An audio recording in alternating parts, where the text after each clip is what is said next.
I had property worth millions sitting somewhere out there, but the life I was actually living looked nothing like it. I'd carved a comb out of an old toothbrush. I used the shiny surface of a nail clipper as a mirror. My shower setup was a water bottle hung above my head with a needle pricked hole in the bottom, just enough of a drip to rinse off and feel human again. Honestly, it did the job. After that I'd throw on my earphones, pull up my favorite song, and get moving. My gym was a bizarre maze of staircases that seemed to go on forever in every direction. There were drinks and snacks locked up in sealed boxes all around me, but I never touched them. After about 30 minutes of working out, I'd kneel down in front of a red bag and pray. That bag was the reason I was still alive. Every day it showed up stocked with food, clean water, and whatever else I needed to get by.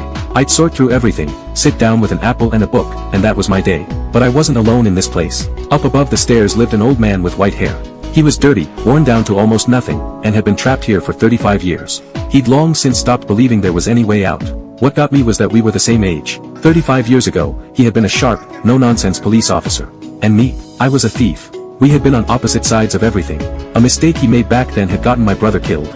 And now here we were, two men who used to be enemies, stuck in the same endless stairwell, keeping each other alive. Over time, the anger I'd been carrying started to fade. I stopped fighting the reality of where I was and made peace with the fact that this might just be my life now. Then one day, the old man grabbed his head and started screaming. The pain hit him out of nowhere and took him down fast. In his final moments, he finally told me the truth about what happened 35 years ago.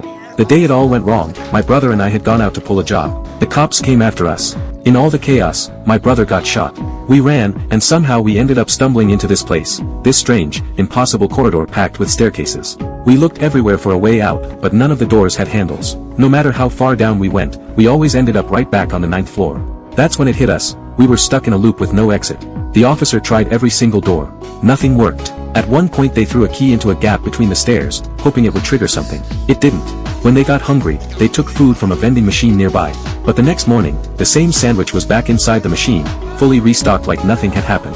That was the moment he knew for certain, they were never getting out. 35 years later, with death closing in, the old man finally remembered why they'd ended up here in the first place. He pressed a red notebook into my hands, one I had never seen before in all my time in this place. Write your name in it, he told me. But whatever you do, don't get in that elevator. And then, with what little strength he had left, he began telling me the story that held the answer to why we were both trapped here.